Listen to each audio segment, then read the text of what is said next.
É porque a educação em saúde, ela, hoje é uma disciplina da educação em saúde, né? Ela começa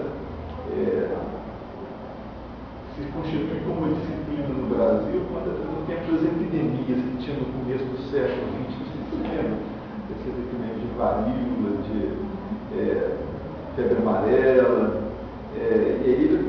e essas epidemias começam a atrapalhar a exportação de café. Os navios começam a evitar de...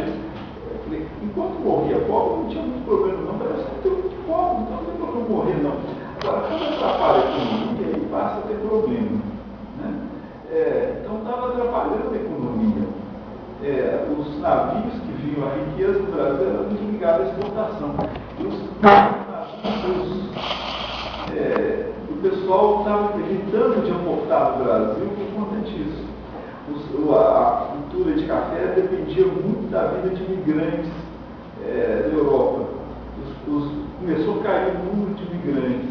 Então foi preciso de começar a ter, por conta de uma razão econômica, começa a se preocupar com isso. Mas também não podia gastar muito dinheiro.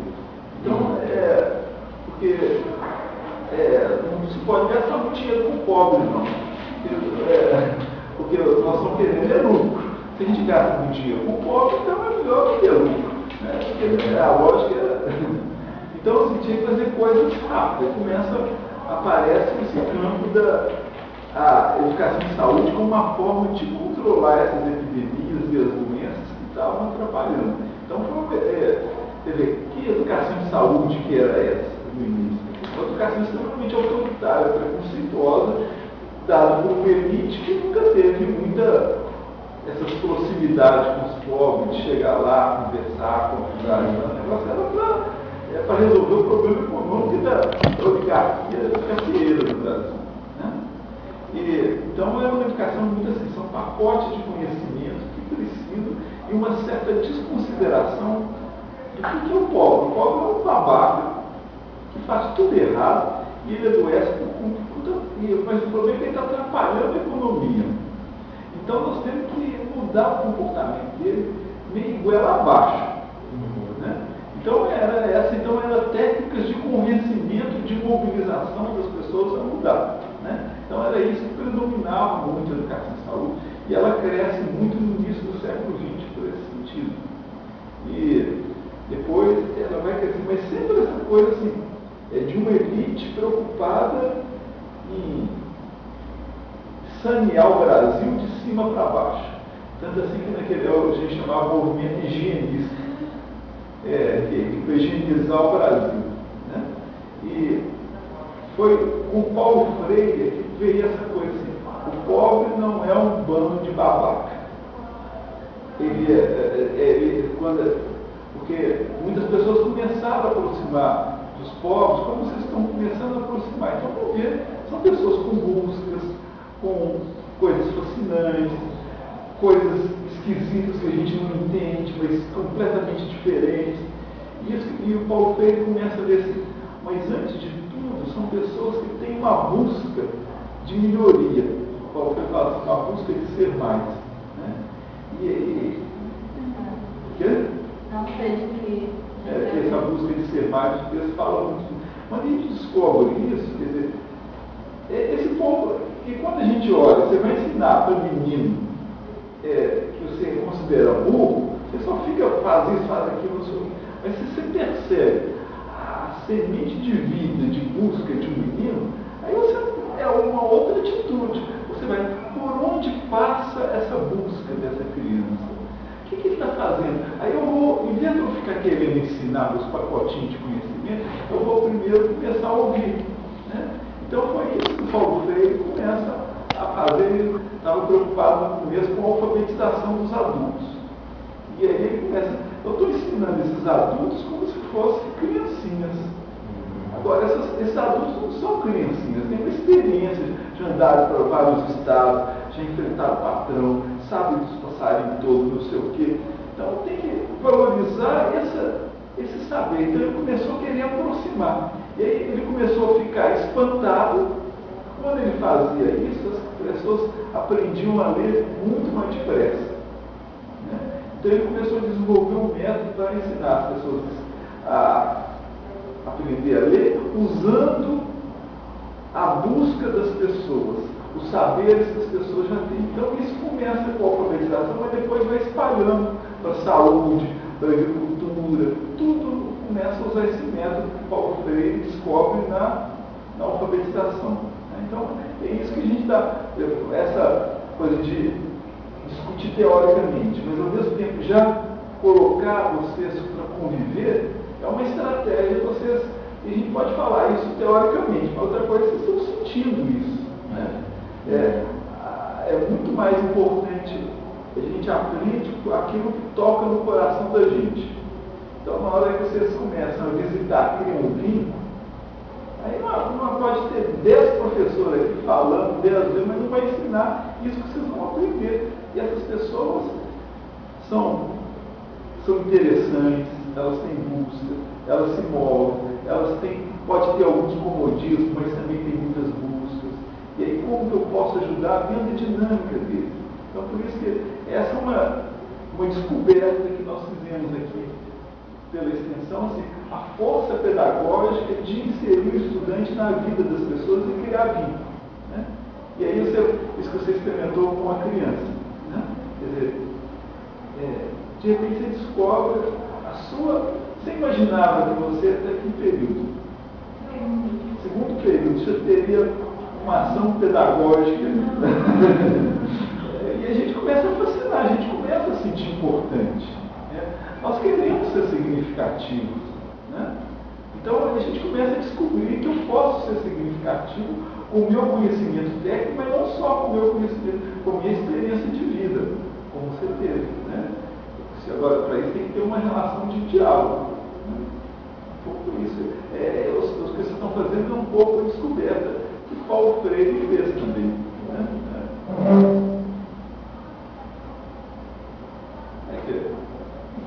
Vamos ver outras coisas que a gente podia contar a partir das vivências de vocês. Né?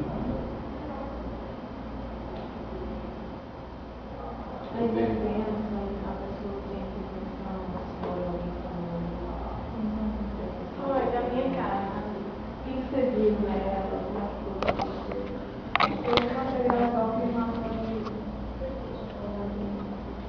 que ela, mesmo com sendo, né, de diferente classe social, diferente da gente e tal, mas que tinha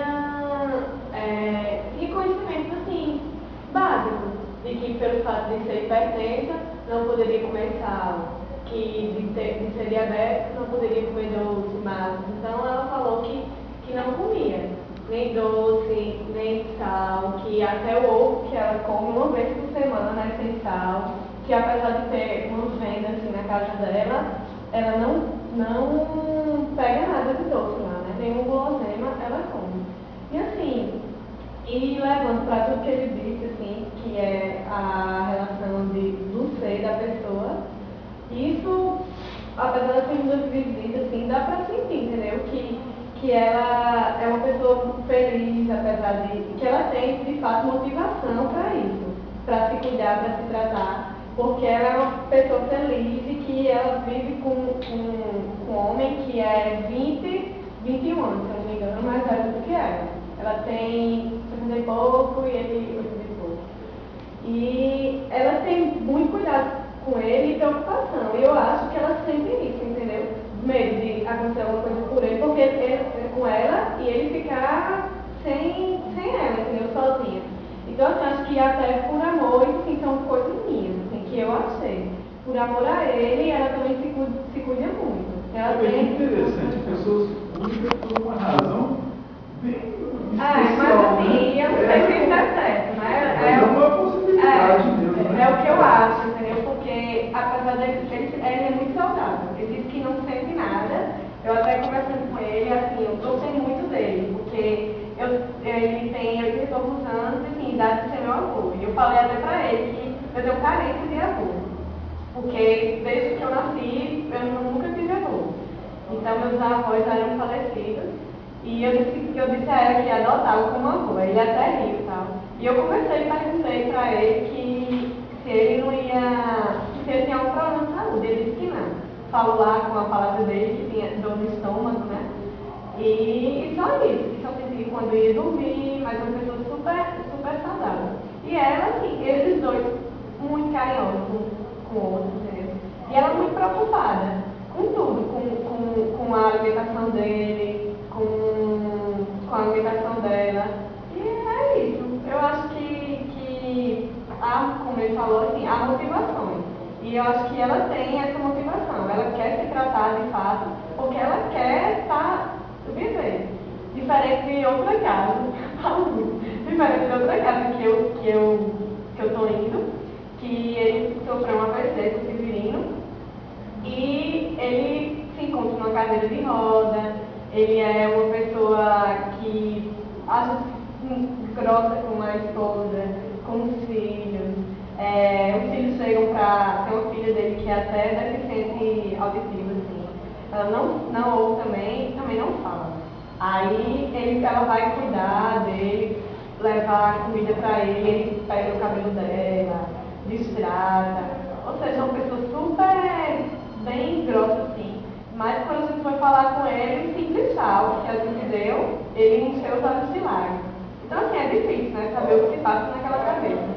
Por isso que eu, comparando com ela que tem diabetes e hipertensão e se cuida, ele talvez não queira se cuidar porque ele está num grau de depressão. Ele não quer alimentação. A gente não tem como saber o que passa na cabeça. Mas mesmo não sabendo, a gente atua.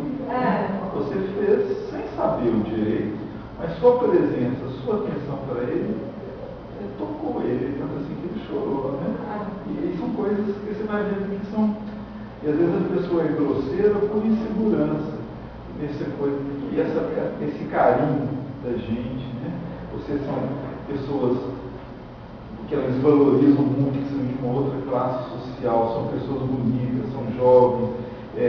Então o carinho de vocês tem um significado muito especial para eles, né? Isso, se essas pessoas que são especiais não me dão atenção, isso me eleva a autoestima, né? E aí eu fico mais animado, né? E essa dimensão afetiva, ela é fundamental, né? Então, tá vendo como é que dimensão afetiva? Então, às vezes a gente toca a educação e saúde, não é ensinar um pacotinho de conhecimento, é mexer nessa dimensão afetiva, onde a atenção, o cuidado, não é o cuidado de ensinar como que faz, como é que orienta, mas é o que rola afetivamente junto do cuidado, é o que transforma. Você vai ver, se você ficar mais tempo e der atenção para ele, tenho quase certeza que vai modificando um pouco o jeito dele de ser com a família, esse mal-estar. É uma reviravolta muito grande que entra na vida dele, desse AVC. Né? Foi a primeira doença que ele teve? Não, parece que assim foi o primeiro AVC. Não, parece que ele já teve mais de um. Assim, eu quis comparar com as duas casas, né? Porque ela, a mesma situação que ele, assim, sem poder aquisitivo, uma pessoa de classe social, mas isso não tem nada a ver. Eu quis mostrar assim, que não tem nada a ver, porque mesmo os dois se encontrando, inseridos na mesma situação social, ela quer se cuidar, porque ela tem motivação para isso, né? Que é o esposo, a vida feliz, e talvez ele não queira.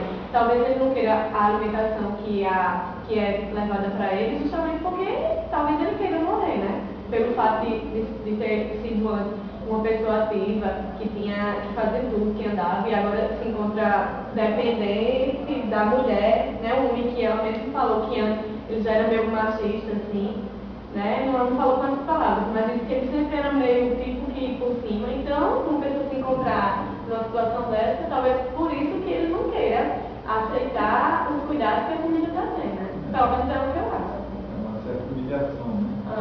E a gente vai. Eu acho legal, pelo menos é o que eu acho. Vai levantando hipóteses, esse fato de você estar em grupo, né?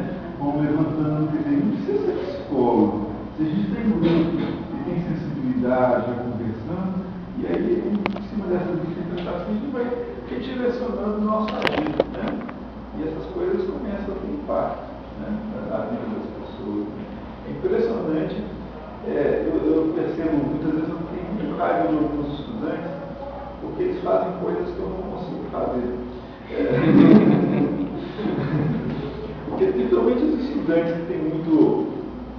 são muito afetuosos, né, eles conseguem transformações das famílias que eu não conseguiria fazer isso de jeito nenhum. E olha que tem uma bagagem de educação e saúde, mas é porque essa dimensão afetiva é muito importante, né? E aí vocês vão ver a importância disso. E vocês, de repente, vocês estão numa universidade que a maior parte dos professores dizem, não, para a gente ser objetivo, nós temos que deixar a nossa emoção de lado. Né? Não sei se você sente um pouco no ar esse tipo de conversa, né? Aí vocês estão vendo que é o contrário. Né? Quando a gente, às vezes, quando a gente até chora na frente disso, aí na hora que faz isso é que cria aquele vínculo e aí se abre. Né? É verdade, e assim, mas isso quer dizer também outra coisa, eu acho interessante. Por que a gente acredita nisso? Porque a gente avalia que saúde não é um pacotinho fechado, como você fala. Saúde envolve todo esse conjunto de coisas, principalmente o afetivo, o emocional, né? Porque o problema de saúde não é uma coisa, né, mecânica que eu tenho e que eu vou lá consertar. Não precisa não.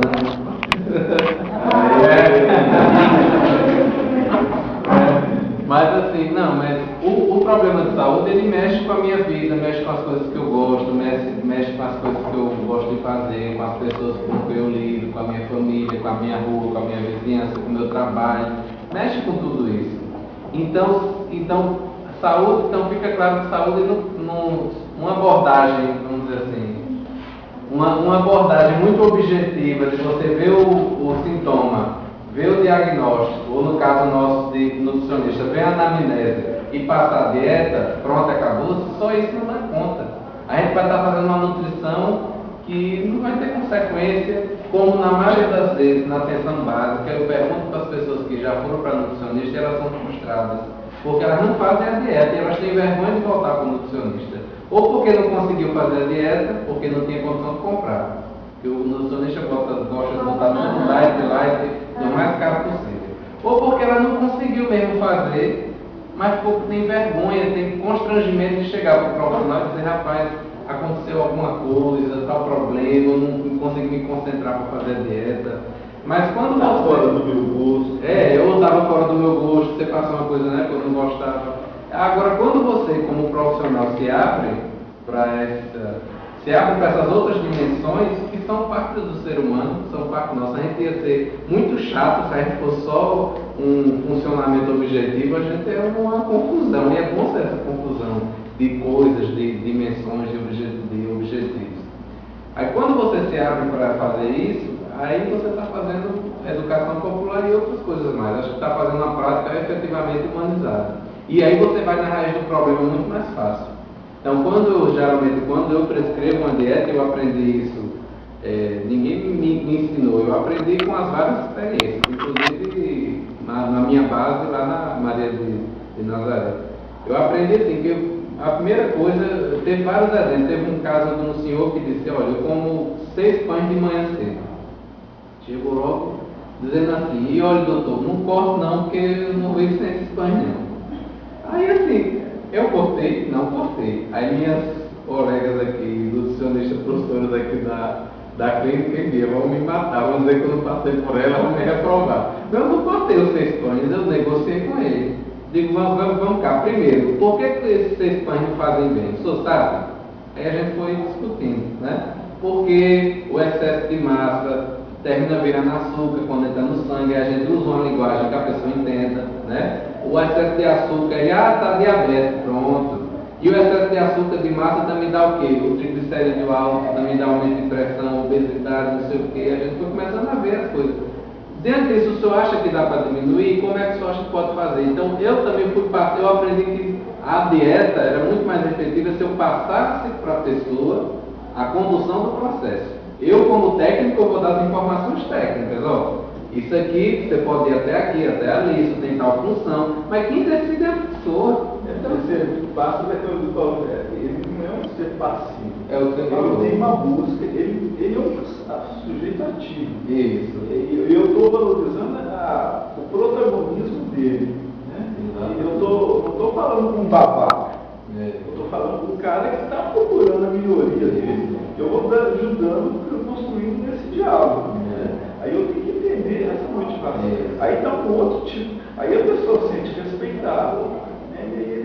ajudando a gente a aprimorar E uma coisa que eu acho importante, Emar, assim, eu para as meninas que estão fazendo a disciplina, estão começando a entrar em contato com agora, assim, é importante a gente quebrar com a hierarquia do conhecimento científico, perante os outros conhecimentos. A educação popular traz isso. Em que sentido? A gente usa muito o conhecimento científico como de um jeito muito ruim. O conhecimento científico é valioso. Muitas coisas que a gente tem hoje boas, a gente não teria se não fosse conhecimento científico. Mas o ruim é que ele é muito usado, às vezes, para umas pessoas se sobressaírem em cima das outras, para legitimar algumas opressões, o distanciamento do profissional perante o paciente, o autoritarismo do professor perante o estudante. Então, às vezes, o conhecimento científico ele é usado como respaldo para umas pessoas se darem bem sobre outras. Mas o que é que a gente está querendo dizer? O conhecimento científico ele tem um valor essencial, mas ele não pode me fazer ser mais importante do que o outro. Então, assim, a gente deve colocar esse conhecimento científico em favor da vida. Então, quando vocês forem para o lugar que vocês forem, pode ser para a comunidade, na atenção primária, pode ser numa indústria, como nutricionistas da produção de alimentos. Eu fui estagiar numa empresa de produção de alimentos e tinha uma estagiária lá de produção que chegava na cozinha assim, bora trabalhar os funcionários. Aí, como é que esse alimento ia ser produzido? Imagine, num clima de estresse, de pressão, de autoritarismo do nutricionista perante o funcionário de serviços gerais, ou cozinheiro, ou auxiliar de cozinha. Imagine. Agora, quase todos os estagiários, ninguém gostava lá. Eles gostaram de mim, os funcionários. Conversaram comigo. Por quê? Porque quando eu chegava, batendo assim, eu chegava, como é seu nome? Como é que é o seu trabalho? Me explica aí como é que você corta essa carne, como é que você faz esse negócio, né? Como é que você faz esse procedimento. Eu consegui fazer algumas rodas de conversa com eles, para eles falarem qual é o sentido do trabalho deles. Então, quando você chega com essa postura, educação popular é muito isso também, é uma postura, é uma filosofia que me orienta a ter uma postura onde quer que eu vá. Aí você vai ser um profissional que não vai se sobressair pela técnica, você vai sobressair por sua atitude humanista. E isso não vai lhe fazer menos profissional. Como o Bia disse na medicina, eu gostei muito. Não vai escutar, não vai fazer os médicos menos médicos. Ter essa postura. Então, assim, a gente tem que acabar com isso. Na medicina está tendo um movimento agora que os estudantes do primeiro período estão assoberbados de coisa, estão lascados a prova de neuroanatomia de 3, 4 capítulos para fazer uma prova só, se tirar menos que 7 está na prova final. Aí como é que eles querem resolver o problema? Querem tirar a prática de saúde coletiva. Diminuir o horário da carga de saúde coletiva para ter mais horas de aula teórica. Eles acham que eles vão ser melhores médicos, vão resolver o problema deles quanto mais aulas eles tiverem. Então é isso que a gente tem que também ver. Não, eu não estou dizendo que a aula não é importante, a aula teórica é fundamental. Mas ela vai ser fundamental quando você vai saber onde aplicar, como, de que jeito e com que postura. E aí agora eu vou parafrasear a Emmanuel, o que eu queria dizer também na disciplina. A medicina, a saúde do futuro, e eu disse isso para ele, não é essa de hospital, não é essa estritamente técnica e especializada. Você pode até ter um especialista, mas é essa de comunidade. Essa onde as pessoas não tem que ir toda vez para o hospital, não tem que sofrer em fila para resolver seu problema de saúde. Elas resolvem na sua casa, com sua equipe, com seu agente de saúde, com atividades de lazer, de desenvolvimento social, no seu bairro, na sua vizinhança.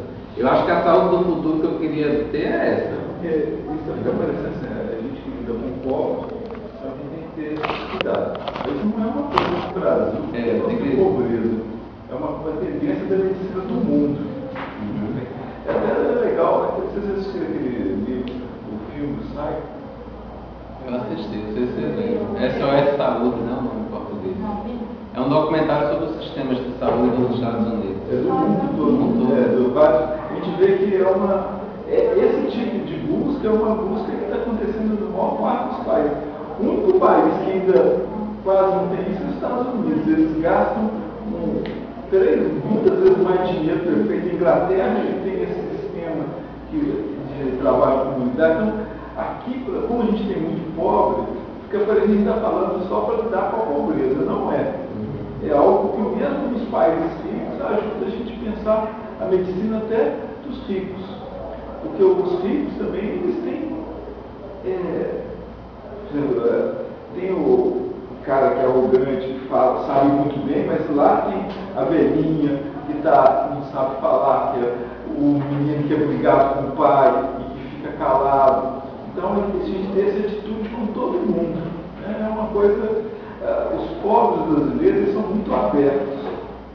Então, é mais fácil para a gente, para a formação profissional, inserir comunidades pobres, porque os povos são muito abertos, são muito afetivos.